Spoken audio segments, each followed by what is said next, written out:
Who's ready for some football? We are previewing all 32 NFL teams in the run up to the season kickoff, which happens on Thursday, September 5th. Today, I am in the AFC South looking at the Indianapolis Colts. And that was a team in 2023 that looked forward to kickstarting a new era with franchise quarterback Anthony Richardson.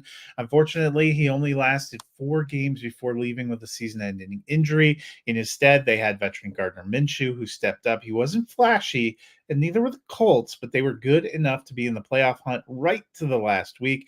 Had they won in week 18, it would have been them and not the Texans in the playoffs. Instead, they finished 9-8, technically third in the AFC South. Now Richardson is healthy. What can the Colts do for an encore? Well, in this offseason, they certainly had some changes. Veteran Minshew was very solid in 2023, finishing as QB 21, but he parlayed that into a new 2-year deal with the Las Vegas Raiders. Moss, who led the team's backfield before Jonathan Taylor returned, also played strong in 2023 and parlayed that into a new 2-year contract where he'll be leading the Cincinnati Bengals backfield. Well, Richardson is back and figures to be the starter. The Colts did make sure they had some insurance. They brought in Flacco. He was 4-1 with 1,616 yards and 13 touchdowns for the Browns last year. Actually earned Comeback Player of the Year honors. In the draft, they added another weapon going for wide receiver Adonai Mitchell. He caught 55 passes for 845 yards and 11 touchdowns last season at Texas.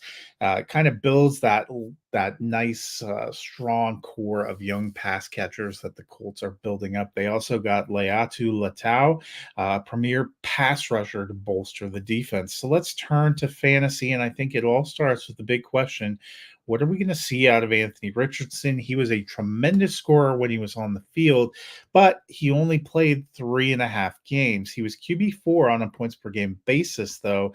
He has that QB1 potential, and I like him as a low end QB1 this season. I think there's still some danger he misses a little bit of time, but I think he'll go through some growing pains, but I do like him this season. In the backfield, they have Jonathan Taylor.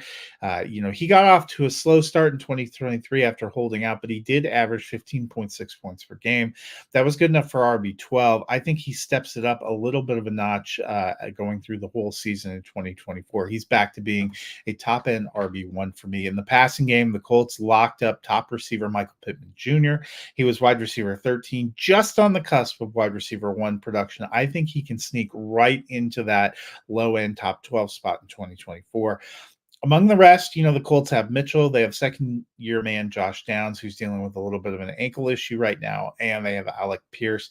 I like Downs and Mitchell the best. I think they'll split some work and have some value. Downs, I kind of like to sneak into that wide receiver 4 territory to be among the top 50 guys at the position. Pierce feels a little bit like the odd man out for both redraft and dynasty. I'm not sure you need to hold him any longer. I think with the taking of Mitchell and Mitchell kind of displacing him, I expect that Pierce's value is going to slide a little bit further. At tight end, the Colts have 3 or 4 guys competing for a limited pool of targets. The one with the best upside is probably Jelani Woods, but I'm not sure I trust any of them as a top 25 guy in 2024. So where does that leave the Colts? The Colts were a fun story in 2023. They finished this 9-8. They could have been in the playoffs, very, very close. I really like Anthony Richardson. I like him for the long term, but this is going to be a little bit closer, I think, to a rookie year than what we saw before. I think he will have some growing pains to go through. I think the Colts will have some growing pains to go through, and they're suddenly in a very competitive division. I like them to win 8 or 9 games, to be hanging around the playoff race, but not quite get there this season. But I think the Colts are going to be a fun